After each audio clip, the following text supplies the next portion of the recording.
চলো শোনো, তাড়াতাড়ি চলো, দেরি হয়ে যাবে। চলো। ও তুমি চলে এসেছো? কি ব্যাপার, তোমরা কোথাও বেরোচ্ছ নাকি? হ্যাঁ, সোনার বান্ধবীর জন্মদিনে বাড়িতে যাচ্ছি।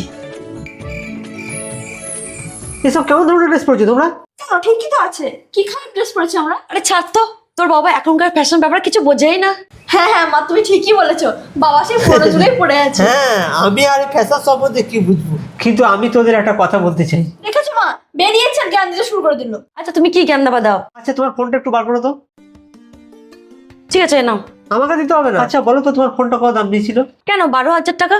আমি দেখতে পাচ্ছি ফোনটাকে প্রোটেকশন দেওয়ার জন্য একটা ব্যাক কভার লাগানো আছে, ওটা তো মিনিমাম 100-200 টাকা দাম হবেই। আবার একটা স্ক্রিন প্রোটেকশনও লাগানো আছে, এটাও মনে হয় 300-এর উপর দাম আছে। মাত্র 12,000 টাকার ফোনে 450 টাকার প্রোটেকশন লাগিয়েছো। এবার একটা জিনিস চিন্তা করে দেখো তো, আমাদের বাচ্চারা আমাদের কাছে কতটা দামি, তাহলে কি আমরা ওকে একটু প্রোটেকশন দিতে পারি না? আচ্ছা তুমি আমাকে একটা জিনিস বলো তো, আচ্ছা আমাদের সোনাদানাগুলো কোথায় রাখো? কেন আলমারির লকারে। আচ্ছা লকারে রাখো? আচ্ছা লকারে কেন রাখো, বাইরেও তো রাখতে পারো। পাগল নাকি, বাইরে কেউ রাখে এত দামি জিনিস? আচ্ছা তোমার কি মনে হয় না পাশে যে দাঁড়িয়ে আছে ওটা আমাদের সব থেকে দামি গয়না? আমাদের তো দায়িত্ব ওকে সেফ রাখা, ড্রেস পোশাকের জন্য কোনো সমস্যা নেই। সমস্যা হচ্ছে সমাজের কিছু খারাপ মানুষের চোখে। তাই আমাদের কর্তব্য ও যখন কোথাও বাইরে বেরোবে তখন একটু ভদ্র ড্রেস পরে বাইরে পাঠানো, তাহলে আর কেউ খারাপ নজরে দেখবে না। আশা করি আমি তোমাদের বোঝাতে পেরেছি। হ্যাঁ গো, আমাদের ভুল আমরা বুঝতে পেরেছি। ঠিক আছে, আমাদের 5 মিনিট সময় দাও। হ্যাঁ